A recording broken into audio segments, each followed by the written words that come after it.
Hello, everyone. Good morning. Really great to see a bunch of people logged in today, and all of us in our now very comfortable home office little web broadcasting spaces are happy to connect with all of you. So I'm Rochelle Tong, and I'm here for Alberta Mentoring Partnership, but I'm also an employee of Alberta Children's Services. And I'll be the facilitator of this webinar that you're attending right now, which is around initiating matching and or group mentoring virtually. It's the fourth of a series of COVID-19 town halls that Alberta Mentoring Partnership has been putting on. So if you haven't had a chance to attend the others, I'll point out in a few minutes where you can see the recordings of those if some of the other subjects are also of interest to you. We will be exploring the possibilities on how you may be initiating matches and facilitating group mentoring amid COVID-19 restrictions. So personally, I think this topic is really interesting because I think there's a lot of different things happening for people, and everything's happening in slightly different ways. And I think it's really interesting to be able to hear what different agencies are finding is working well, the different challenges that are coming up, and as we're sort of seeing lots of different opportunities. I am at home with my family of coworkers here, and I will do my best to keep minimal interruptions, but I can only do so much. So my toddler is in the room at the moment, and I'll mute when I can, but we might be hearing a little of what's going on in the background. So I'm just going to go have each of our panelists introduce themselves for a moment here. So we'll start with Amy, and then Jennifer, and then Emma. If you could just say a little bit about which organization you're here from, a little bit about your role, and maybe like how you're feeling this week about how work's going. It's the start of a Monday morning. How it's going so far. Well, good morning. I'm Amy Jeske, and I am the community-based manager for our mentoring team in Edmonton, Boys and Girls Clubs, Big Brothers, Big Sisters. And so I oversee our entire community-based team and youth and care and circle programs. So all the one-to-one mentoring and some of our group programming. And how I'm feeling this week? Well, it's rainy and I'm happy for my garden, but now, I'm feeling like it's time for some sun, so I hope to see that this week. But otherwise, looking forward to summer. So, yeah. Awesome. Thanks for being here, Amy. Jennifer. Hi there. So my name is Jennifer McIsaac, and I'm a team lead with Big Brothers Big Sisters of Calgary area. And so I oversee our community child-based mentoring, as well as our school-based programming. So definitely switching to the online world has been good and challenging at the same time. For me, it's sunny where I am right now, which is a change from a lot of the rain that we had over the weekend. So starting the week off on a positive note. Wonderful. Yeah, it's awesome how the sun kind of impacts our mood so much, at least for me. Emma. Hi guys, I'm Emma. I'm the community-based caseworker at Big Brothers Big Sisters here in Lethbridge. I've been in my position for 4 years, which is great, and it's beautiful and sunny here as well, and that's made me feel really awesome today. And I just had a great weekend out in my garden, so. Yay, yeah, it's been kind of an excited weekend for gardeners. I also really attached to my garden, and seeing things kind of pop up and new things bloom is one of the things that keeps me happy these days. So, and also good self-care. To run Go Girls back in 2016, and then I was taken away from that role, but recently with COVID I've been running some Go Girls groups as well, so awesome. Some group mentoring too. Yeah, great. Excited to hear how that's been going. So it looks like we have a fair number of attendees who've logged in to join us here today. It looks like there's about 32 people listening in or attending. If those of you on the line wouldn't mind, just we'd like to get a sense of who you are and where you're here from. If you can enter into the chat either the location you're calling from or the agency you're here representing, or what sort of role you're in. And please, at any point during during the talk, please submit any questions or things you're curious about or things we haven't touched on. Like we have a few questions that we'll go through, and then we'll leave some time at the end for questions and answers. But you can submit those at any time. You don't have to wait for us to pause for a question period. So I'll just get Andy to let me know as people are submitting their responses there, because I think I'm not able to see necessarily always when people submit where they're here from. So yeah, we have some people from Calgary, Reno, Nevada, Calgary, Fort McMurray, Edmonton, Wood Buffalo, all over the place today. great. That's awesome to see just the whole province represented, and we really like these times to be as much of a dialogue as we can. And of course, that's always a bit of a challenge in this platform, but we ask you to help us out with that and just, interact in whatever way you're comfortable with, but using the chat is a great option. And also when we do the Q&A, we'll take everybody off of mute so you have a chance to ask your questions outright as well through the audio, either if you're on the phone or on your computer. So we'll do that in a little bit. So yeah, before we jump into all the questions and things, I just wanted to direct people to the website. You should be able to see, I think Andy has up there, the AMP website webpage for COVID-19 response town halls.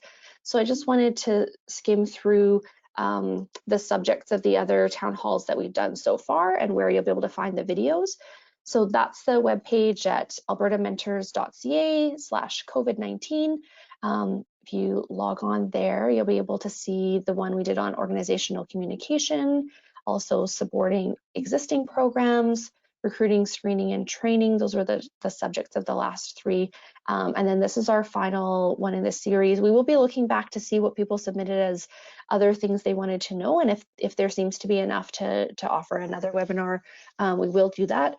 And I'll have some evaluation sort of questions towards the end of this webinar. So if you would mind letting us know if these have been valuable to you, if you'd like to see us continue to do some more, we really just want to be responsive to whatever our community is asking for. So yeah, if you value these chances to connect, and if you're getting a lot out of it, and if you think there's some topics that are maybe coming up as being more relevant, or things we haven't touched on, or maybe we need to revisit a topic again as things are changing so rapidly that a month ago things looked a lot different than they do now, and people are talking about stage 2 and re-entry and all of this kind of reopening. So if that's something we want to keep a dialogue going about, please let us know, and we'll try and assist with that.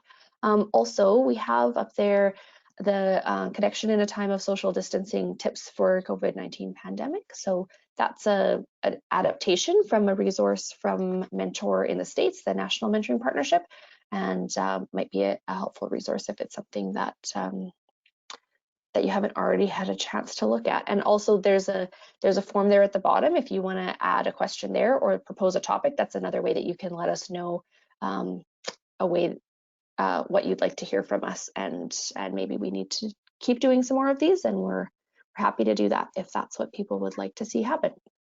Great. Okay, I think we're ready to kind of launch into the questions now. So what I try to do is just I'll let you know who I'm expecting a response from, but I like to leave time for each panelist to give a response to the same question.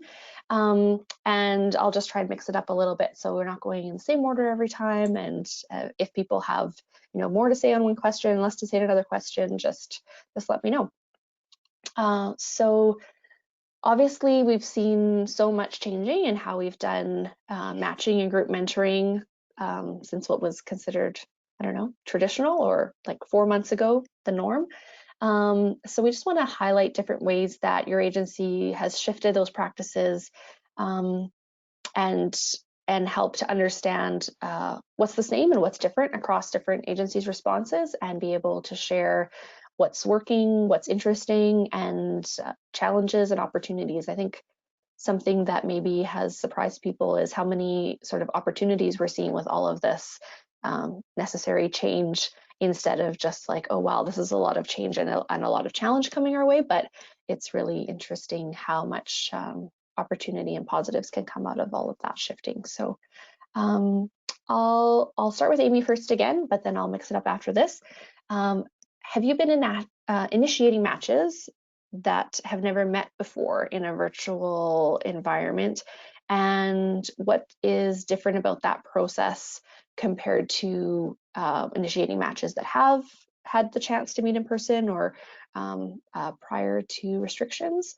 And then if you want to say a little bit about what are the maybe challenges or advantages to implementing that system or having that system in place.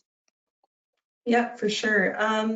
Yeah, so we, of course, had to sort of gather our bearings whenever COVID really hit, and when the restrictions went in place for people to see each other in person. So we had to work hard at delivering that messaging to all the volunteers kind of sitting in our queue waiting to be matched, who came to us thinking that they'd have an in-person match and had to explain sort of where things were at. So the response was great. Like, families were still thrilled that we were going to be continuing to match. So we just had to work with our volunteers to see what might be possible. One of the advantages is that the match can usually happen pretty quickly, putting them together, and there's a little bit less commitment in the sense that the volunteer isn't driving. There's pretty much no money being spent anymore. And in most cases, it's not requiring quite as much time. So where a match might have been doing anywhere from 1 to 3 hours a week or every other week, we're being a lot more flexible and saying, 15 minutes or an hour weekly to connect, or it can look quite different. So a challenge might be that we've seen sometimes a family's access to technology isn't always there, or their willingness or the ability for you to engage with the mentor virtually. It can be a different platform for kids to get used to. I know a lot of kids were getting used to it with schooling, but some like it and some don't, or they can get a little bit distracted, and they might be getting a little bit tired of engaging online. So while there are tons of fun activities that the facilitators have found for the youth, like there's an amazing resource, online with all the different things you can do. So it really just depends on that youth and the volunteer and what it's kind of looking like. Everybody's really unique in what they can engage with or not. So yeah, we've learned a lot in the process in a short amount of time. Yeah, I think that's an important thing to mention, that people are like kids of all ages are being asked to connect virtually, and sometimes a lot of their day is spent in these kind of virtual connections, and so it can be tiring. I'm sure all of us know what that's like the more and more we have online meetings, but also kids of different ages and different personalities just respond so differently to that. And of course, we want their connections with their mentors to always be a positive, something to look forward to, right? So that's a bit of a different context. Jennifer, do you want me to repeat the question, or are you able to respond? I can respond. Awesome. So very similar to what Amy has already said. For our matches that we're initiating virtually, we're looking at the kids that are about 10 years and up, just based on things like concentration level and attention span. We haven't piloted with the younger kiddos yet, but that could potentially be our next step. And so I think the difference is, like Amy said as well, is just navigating the new online platform. Some kids are really used to it. Some kids are still learning. Same thing for our mentors. I think the advantages are, again, like Amy said, is just being able to match quicker and not have as many mentors and young people waiting because of the COVID. Really just being able to move the work forward. Challenges, again, those technological, internet connections, not having access to a laptop, or those types of things. Sometimes the paperwork is a challenge. So at our initial match meeting in person, we would have them fill out their contact information, they would sign the match agreement, and then they would swap it, and then we would make sure to have a copy. But when you're doing it online, it really relies up to the parent guardian and the volunteer to sign things electronically and get it back to us. So we've been having a bit of a hard time getting those pieces back. And so sometimes I think our coordinators are having a little bit of a harder time assessing in the match meeting, is this a really good fit? Whereas in person, that the natural chemistry, the body language, you can pick up a lot from that. Whereas when you're doing it virtually, sometimes it's hard to assess. So our coordinators have just been doing the match meeting and then giving everyone the evening or two to really think about it before anyone makes a decision, which I think has been pretty positive. So yeah, like Amy said, a lot of the challenge and similarities are pretty much the same for us as well.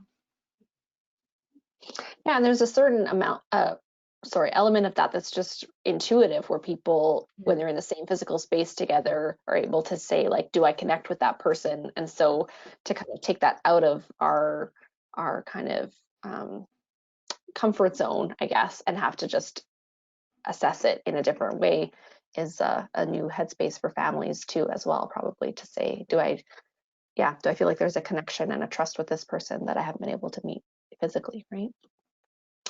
Yeah, the same question over to you, Emma. So a lot of it's been covered already. One of the positives that I have been making matches virtually, and there are pros and cons.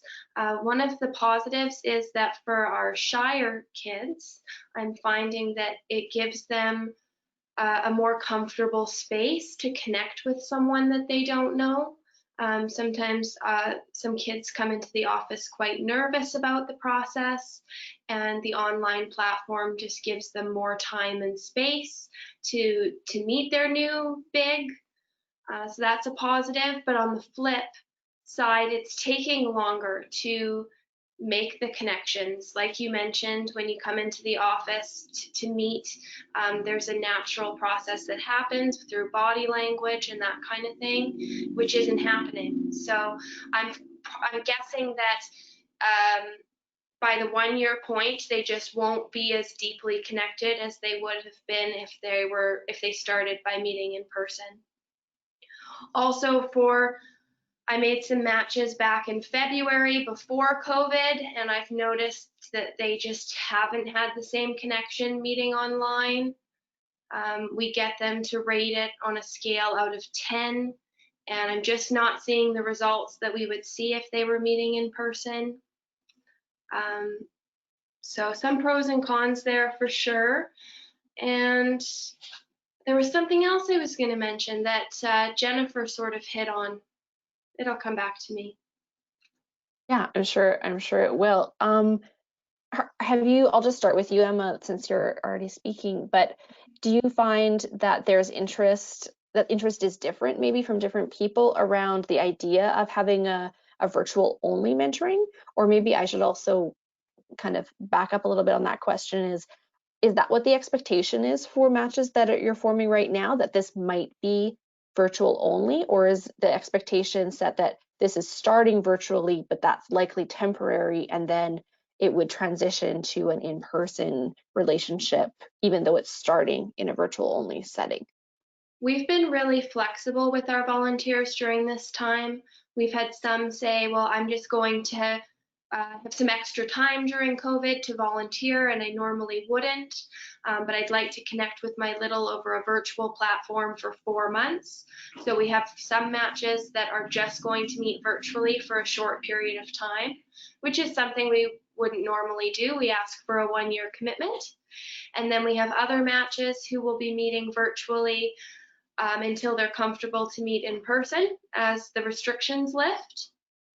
And so really just trying to accommodate what the family and the volunteer would like. One of the advantages is that we're hoping that we can reach out to more of our rural kids who wouldn't get a match because they live, for example, in Warner, or so about an hour away from their big, and we find it difficult to find volunteers who want to drive that far. So the virtual platform is a good option. There's no driving. So I hope that answered some questions. Yeah, it definitely did. I think that there's optimism, especially like you said, around virtual and remote matching being able to happen. But I think also hesitation, also like you mentioned, Emma, around, are people still able to create the depth of relationship that's necessary for it to be helpful and create that connection that we know is important, right? So it'll be really interesting to see. I'm sure there's different research projects being initiated and evaluation projects being initiated and those kinds of things that hopefully will shed some light on those things, on each of those elements as time goes along. But it's interesting to see just the initial kind of markers that you're seeing about whether people are able to connect. I also think it's, yeah, go ahead. Go ahead. No, go ahead. Most of my matches are meeting virtually temporarily with the expectation that they'll continue their year in person. Great. Yeah, great. And Jennifer, is that also consistent in your organization, or is it a bit different than what Emma's described? Yeah, so exactly. We are initiating the new matches virtually, but the premise is that they would meet in person once it's safe to do so. In terms of, has there been interest? We haven't had any feedback from any of our families or volunteers wanting to move to a virtual platform only. But to be fair, we, I guess, haven't asked that either. So I think everyone knows that it's in virtual just for the time being, but I mean, who knows, right? In a couple months from now, maybe the online world, there might be more of an interest in that. And so that's something that we would definitely explore. But as of now, it's just because of the circumstance. Yeah, thanks. And Amy, what are you seeing in the Edmonton and surrounding areas? Yeah, so anybody that we match virtually after March 16th onwards, we plan to create a plan for reintroducing all the parties again. And so we're sort of sorting through what that might look like, as nothing has been super straightforward, of course. And so we know that creates a lot of extra work and trying to map that out, and like everywhere else, trying to figure out how do we relaunch in-person meetings as well for any matches that were existing before this happened. So any volunteer that we do enroll right now that we're recruiting for and matching, the intent is for them to eventually meet back in person with the youth. So we're not promoting it as just a virtual only in the long run. However, Edmonton is piloting staff mentoring programs. We have 4 staff that we moved into this new team that are mentoring youth one-to-one virtually. So they have like caseloads of youth up to 25. So we selected youth that have more challenges or need a mentor for this, and it's been going well so far, so we're excited about that project too. So is that, just so I understand, a new opportunity for your staff to act as a mentor to youth as opposed to a match facilitator? And are they taking on, when you say a caseload, is that like a caseload of being a mentor to that number of youth, or just 1 or 2 youth that they're also mentoring in addition to their facilitating roles? So they are acting as the mentor, so not using a volunteer in this role, but it's the staff that's building that one-to-one relationship with each youth on their caseload. So we'll call it a caseload internally, of course not to them, but so they meet with them weekly, and same kind of a plan of that 15 minutes or up to an hour each week with them, planning a fun activity, having meaningful conversations. And so that was implemented as a strategy to, it was a time that we could take the advantage of piloting it now and see how it goes. So we're doing that into the summer. That started in May, and we will do that to at least the end of August, if not longer.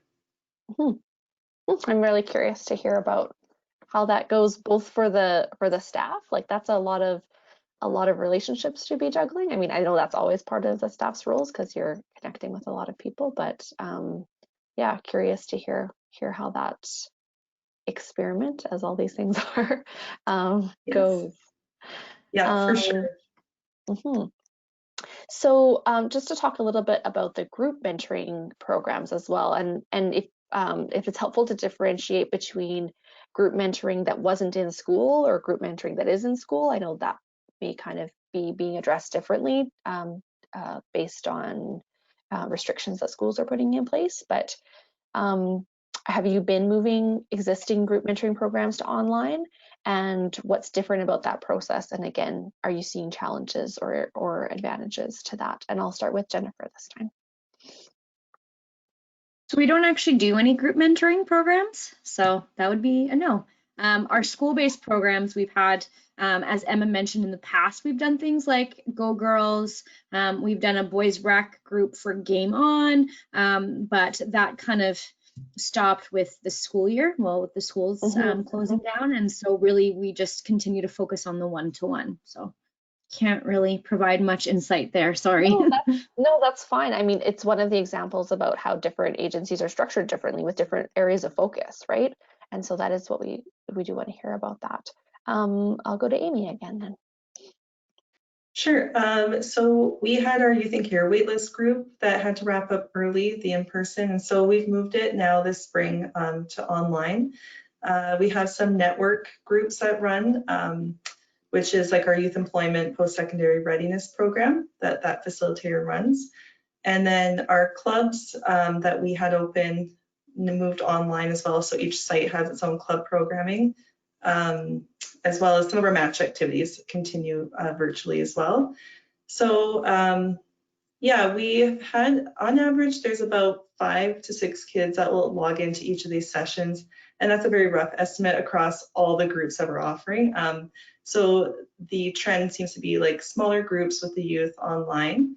Part of that we think is, you know, the interests or availability, willingness to engage on those platforms.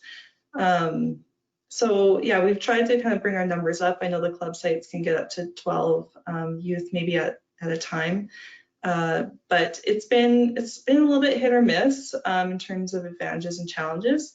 I think for the older youth with our network groups, the types of activities and interests they can offer has been great for them to engage on, and a little bit more tangible things like learning how to do an interview or build a resume, or learning more about certain post-secondary institutions.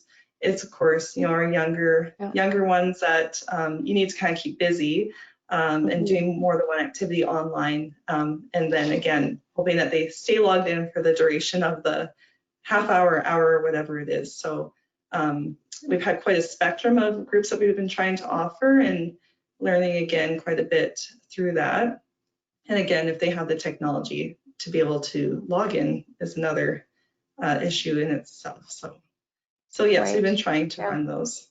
So, and is that something you intend to continue doing through the summer, like after school is no longer happening? Or? For our Youth and Care waitlist group, it's going to be wrapping up this week, as we normally would have wrapped up at the end of the school year and not run across the summer. We are going to be offering for some matched youth with the network facilitator, some of the similar kind of programming over the summer that they can log into as well. And I know our agency is looking at what might be possible with the phase 2 in Alberta for summer programming with our clubs and our kids, and doing small cohorts in a couple of our sites.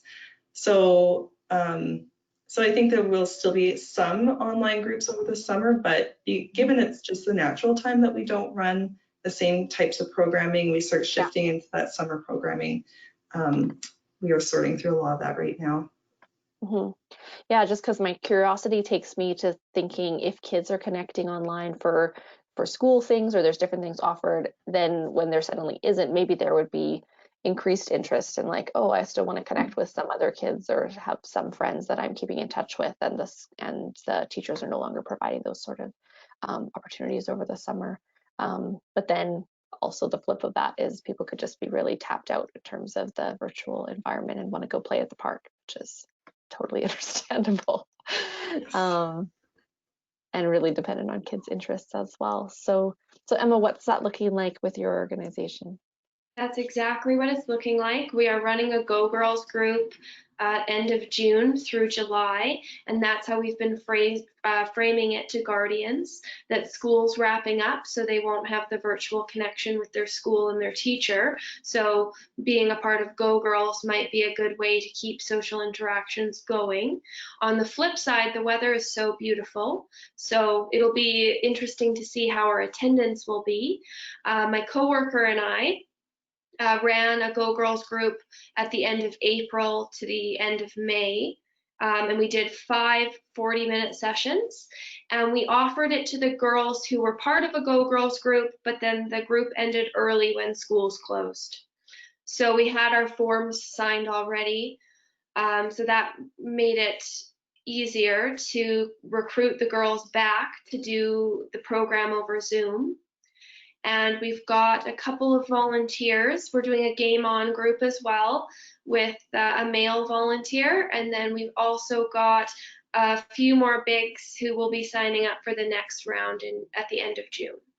So Go Girls and Game On has been one that you don't usually run over the summer, but to offer programming in some way, we are going to continue offering it online even in the fall, just because we're so unsure about what schools will be doing, and we've had to close our ISM matches. So we have what we're calling Go Girls and Game On community-based. So we are reaching out to kids on our wait list, kids like on the community-based wait list, kids who have been part of the program before, like all of the kids in any of our programs, to offer these 40-minute sessions. Yeah, because I think there's a lot of uncertainty about when schools do come back in, are these programs going to be an option because of bringing volunteers into a school setting and then just trying to minimize the whole how many people are in a school setting at any given point of time, right? So that sounds very proactive what you're doing to get people kind of registered for September for something that you can reliably offer, right? That isn't as dependent on what schools are doing. Yeah, that sounds very interesting. So in terms of attendance, we thought, well, we'll keep the groups small so they can be personable, but then we found some of them don't log on, so then we're left with 2 or 3 girls. So then we decided, okay, let's make our groups bigger to adjust for the fact that maybe some days we'll be missing girls because the weather is so beautiful. So it's a lot of trial and error going on over here. For sure. I also wonder something you mentioned earlier about like just different people's comfort level with a group environment, like for people who are a little more introverted, or like there might be personality types where the online setting is a little more accessible than going to a place where they're going to, be with about like 10 or 15 other kids and enter into that kind of like social environment. So yeah, it's really interesting that they have these different opportunities to explore different dynamics in relationship engagement. So around that, I just wanted to ask a little bit about the virtual environment itself. Like how are you using different platforms based on what works for the agency or more what works for the matches, either in the group setting or in the one-to-one? And are you creating a bit of a like agency go-to list of like, oh, these are the ones that work better, or we like these platforms because of these features that help us to engage differently? Or what are you learning around that? Like which technology works or best supports these sorts of activities? I'll set it to you first, Emma. For the Go Girls group, April through May, we were offering it to the schools and using whichever digital platform the schools were using, just so that our families didn't have to keep learning a different platform. So for some groups, we used Google Meets. For some groups, we used Zoom, Google Classroom, and we found that worked best. The attendance was higher because the kids already knew how to use the technology. But as an agency, we use Teams quite often, and we use Zoom. But yeah, we just have a running list of different options. And when I'm making matches online, I just say what would work best for you. And the volunteers have mentioned Google Duo, all sorts, and we just support whichever platform they would like to use. So the agency staff just become kind of the jack of all platforms and be like, Yeah. we'll facilitate whatever you're willing to connect with, we will learn how it works and make it work for you. And then for the summer programs that aren't, it's community based, so the schools aren't involved in the summer programs. So we have decided to use Zoom. Okay. Yeah. And are there particular reasons for choosing Zoom for that? Well, there's only 3 of us here at the office right now, and our executive director has a Zoom account, so that works Fair. well. Yeah, totally. Amy, how's that kind of working out in terms of like the plethora of options for connecting virtually and what you guys are using to connect? Very similar to what Emma said, using Google Meets, Google Classroom, Zoom. Teams we tend to use more just for our staff. I know kids are using it though for schools, but that tends to be the easiest, using what they already know. Zoom we've just used primarily for a lot of our interviews or follow-ups to get it done that way, and for some of our groups. But yeah, we've had to we just jumped right into figuring them all out, allowing matches to use what makes sense for them too, such as like WhatsApp or FaceTiming or just calling, texting, email, all that kind of stuff. Just being still though aware about like their social media and being careful on that, but otherwise been pretty open-ended to what they can communicate on. So yeah, we've gotten really proficient pretty fast figuring it all out. Yeah, and I think like those of us who don't have to connect with as many different ones, but you just sort of find there's a lot of similarity and start being able to improvise a little more, right? Yeah. Jennifer, you can discuss in terms of what you're using for one-to-one matching, because I know you're not facilitating groups, but how's it been going for the agency in terms of the options available and what you're able to support for those matches to connect? Yeah, like everyone had said already, we really let the volunteer and the mentors and the matches kind of decide what works for them. So it might be Zoom, it might be Google Hangouts, WhatsApp, FaceTiming. So because it's not a group program where we don't need to facilitate it, they're kind of up to whatever works best for them. Internally, we use Teams, we use Zoom. We had a matched event virtually, and we did, I believe, Google Hangouts, I think was the platform that we used. And then we do have a Zoom account for the agency, so I think we'll be using that a little bit more for volunteer interviews and such. Yeah, it's really interesting how there's so many options out there, and of course all of those business is booming for each of those platforms, and they're also developing new features constantly. So I think they're going to become more and more similar. Amy, we had a question come in directed towards you, wondering. This person said, I'm curious to know how, I think they're referring to the staff, mentor so many littles, like 25. So I'm sure we can just kind of imagine exactly what they're referring to there, but you think you can address that question a little bit? Just so I understand the volume of like having that many kids to I think so. pair? Okay. Yeah. So in Edmonton, our wait list for kids for the community-based program is about 900, 950, so it's pretty big. So this was a great opportunity for us to start serving kids that have been waiting or are harder to match or have more challenges in their life, that we could pair with a skilled staff that's got all the training, got all the experience working with kids, and let them kind of go for it on a virtual platform and connecting with them that way. So to give context, that's how big our wait list is. So while 25 kids times 4 staff is, up to 100 kids, sounds like a lot. It's kind of just trying to tackle a fraction of those kids on our wait list. With our traditional community-based program though, with all the volunteers under our facilitators, we have about 650-ish matches open on that side of things. So that kind of gives the scope a little bit better if that's what the information they're looking for.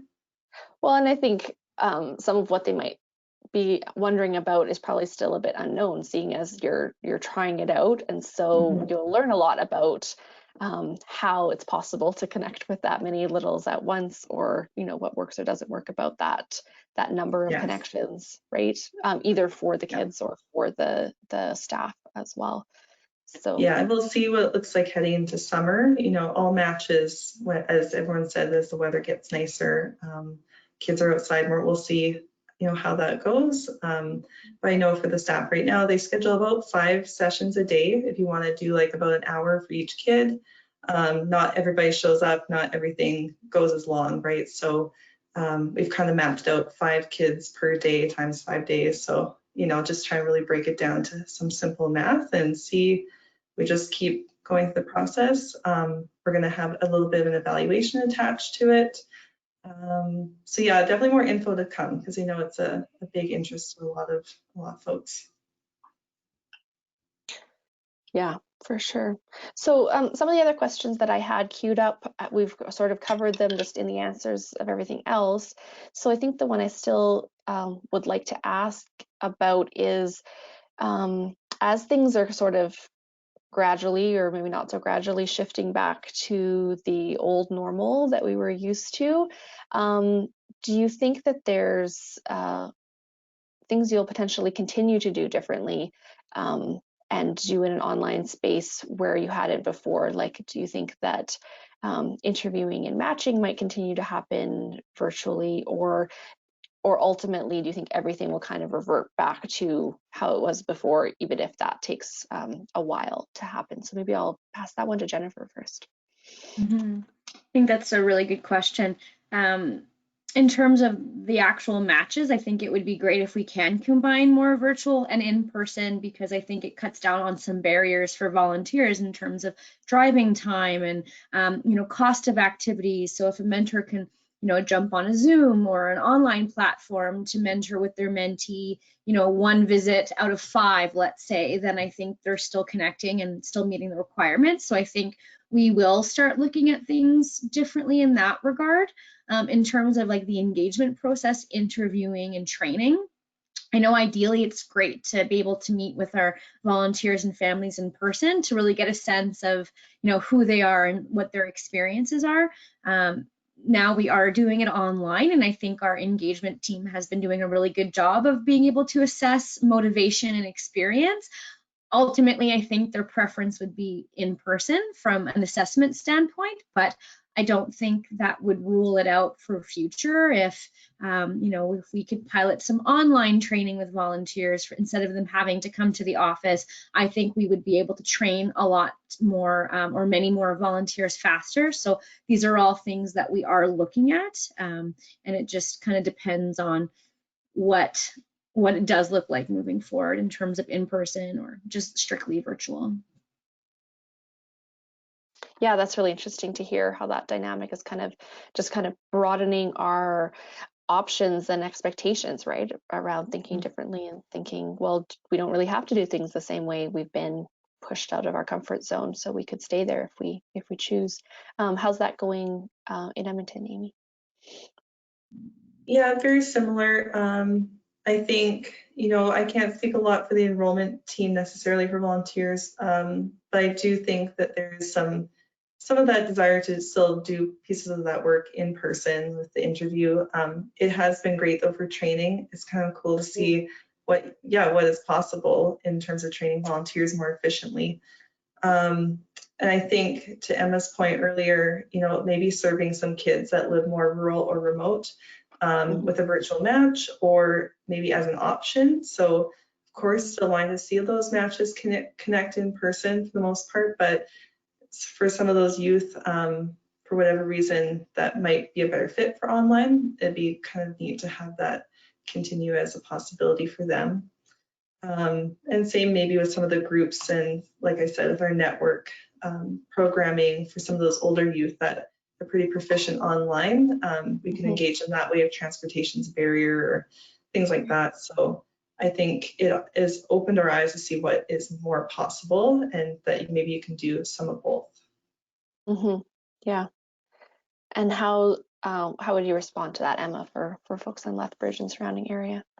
Well, I think in terms of intake, we are excited to go back to in-person meetings. There's something that's more personal and engaging about meeting in person, but we haven't taken virtual matches off the table.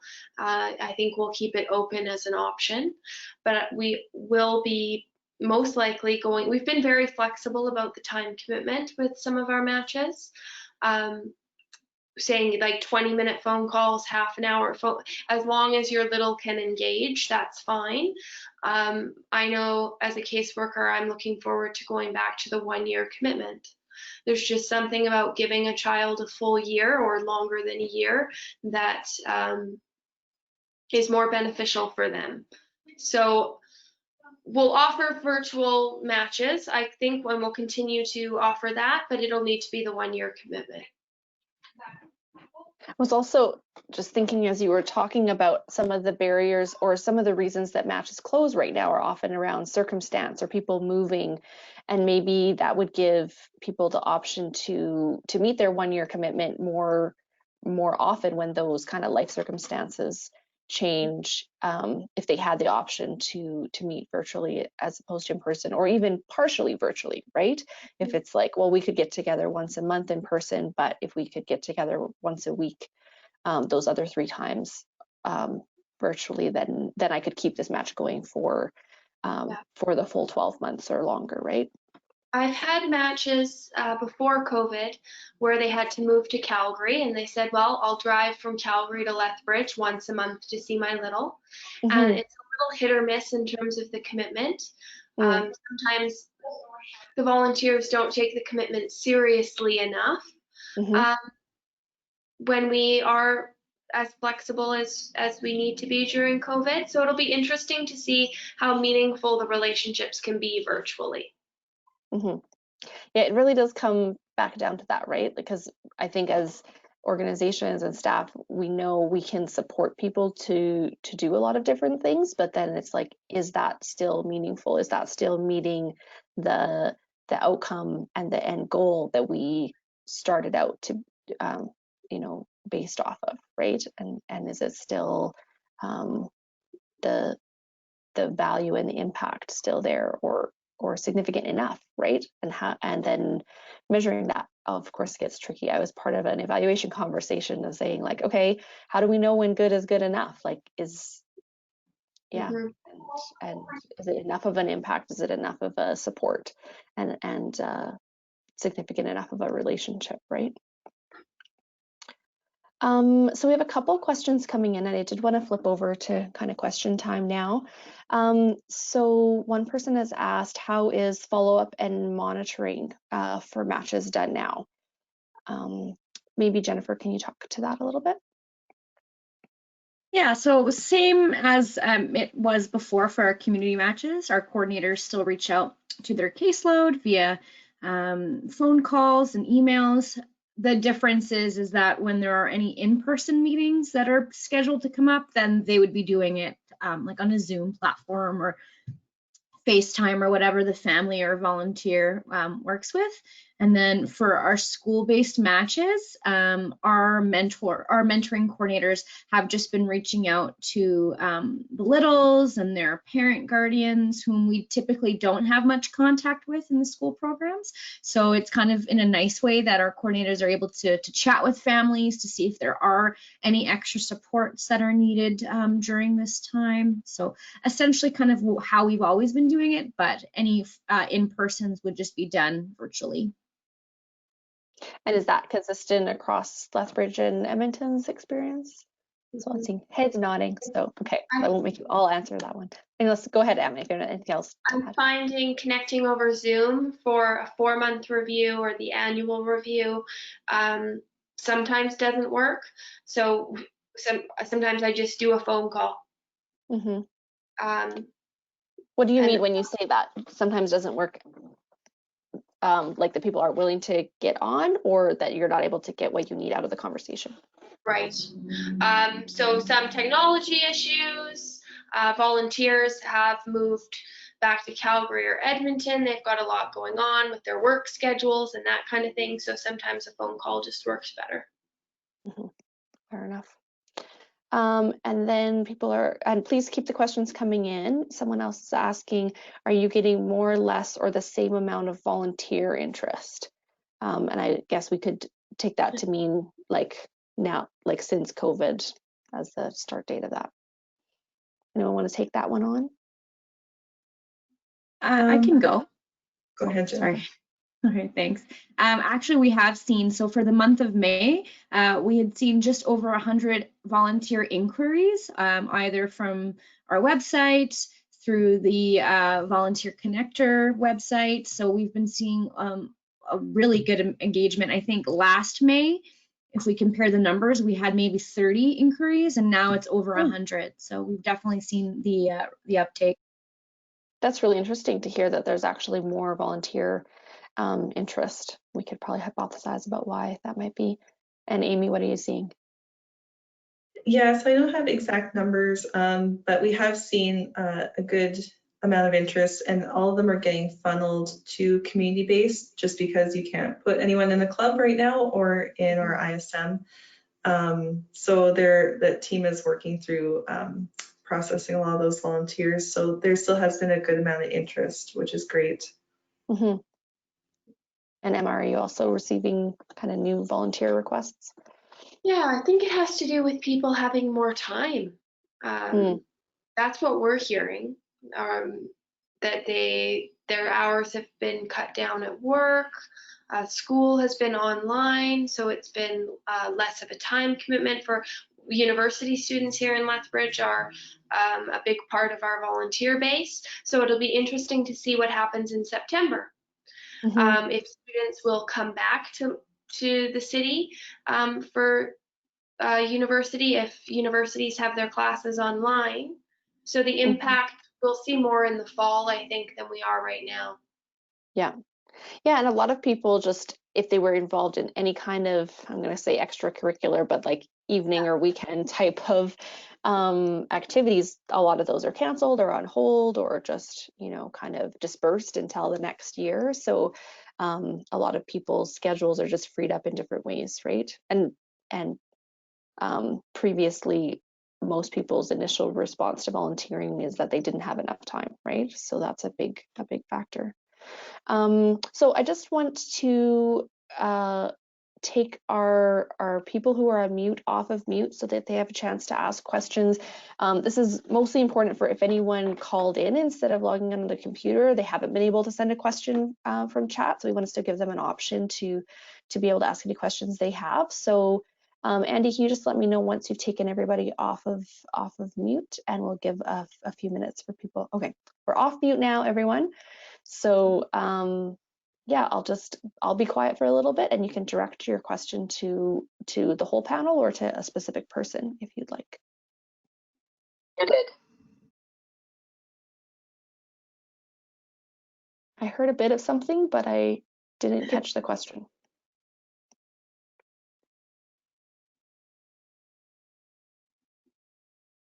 I don't know if that was maybe just the platform telling us that we're not muted anymore. Could have been just that. So I'm glad to see the questions that have come in. Thank you for everyone for participating in that way.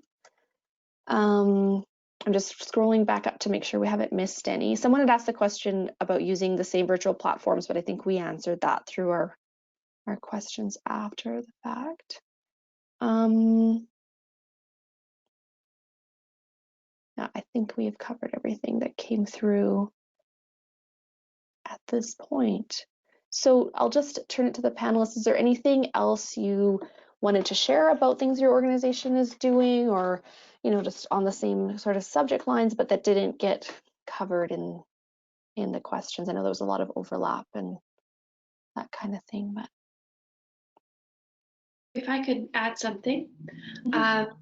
We've had to modify our Go Girls and Game On groups because we usually say avoid social media, avoid connecting online.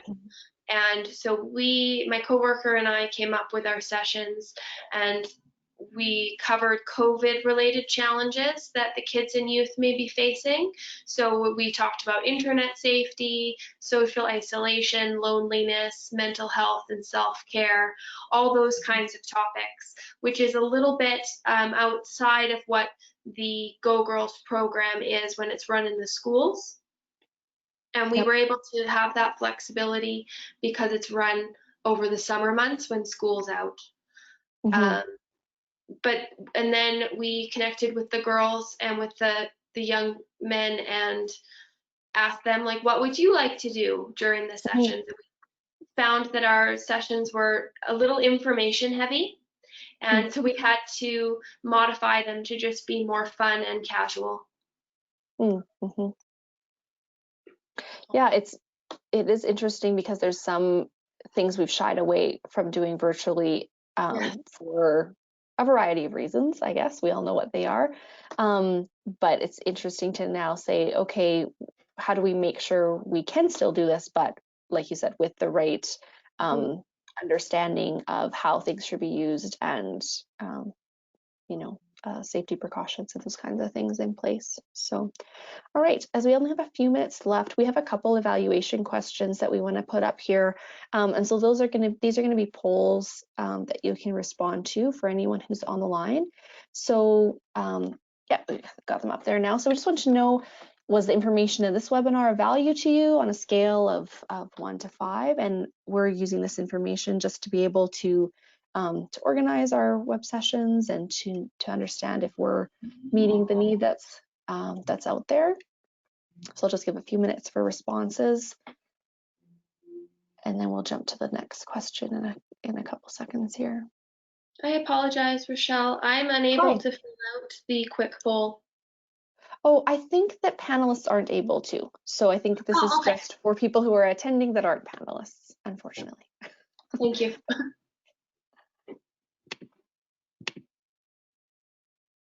But thank you for your eagerness to contribute. That's always appreciated. Okay, Andy, I think we can move to the next question, which is, was there something you wanted to learn that wasn't covered? And then this gives us a chance to either include that in a future webinar or to get back to you with an answer to a question if it's something we can respond to via email.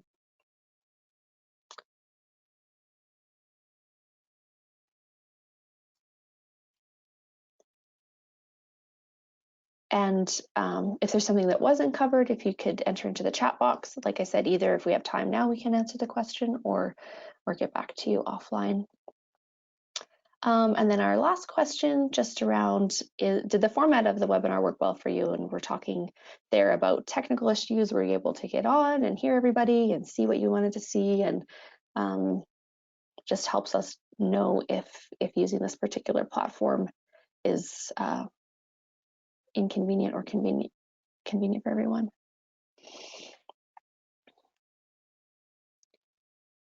Okay, in our last 2 minutes here, I just wanted to bring people's attention to two surveys that are out there in the world right now. I'm not sure if you would have seen them in other, if you have the AMP newsletter, you've probably seen some notices about them, but the Canadian Mentoring Partnership is currently funding 2 surveys. One of them is a survey of youth development and mentoring organizations. So for any organization that's focused around youth development and mentoring, we're wanting organizational responses.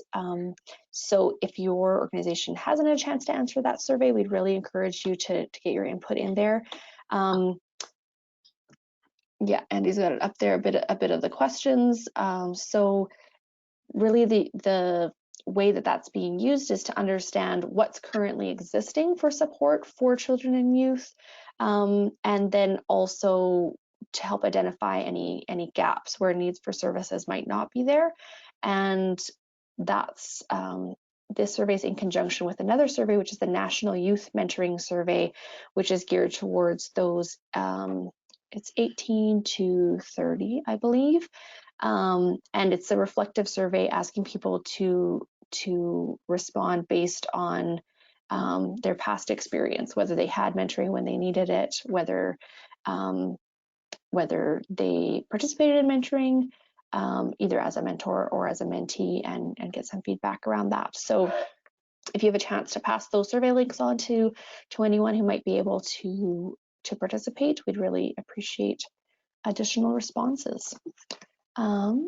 All right, we're at time, so I just want to say a final thank you to Amy and Jennifer and Emma for your time with us today. It was really, I feel like it was really informative and really helpful to hear your responses to those questions that we had, and just really thought-provoking to explore, you know, all the unknowns that are, I guess, ahead in our future and what's currently happening right now. And I know I asked you a lot of predictive things, like what do you think is going to happen? And I know those are really tough to answer and to visualize just because of the level of unknown. So I appreciate you engaging in that experience with us here today. So a hearty thank you, and I hope you all have a wonderful afternoon, and maybe the sun will come out in Edmonton, but I'm glad you have sun in Calgary and Lethbridge and can enjoy it. Yeah, so we'll just sign off, and thank you to everybody who came in on the line as well. We really appreciate the participation, and please let us know at Alberta Mentoring Partnership if there's anything we can do better or other ways you'd like to connect. So Thanks, Rochelle. Take care, everybody. Thanks, everyone. Bye-bye.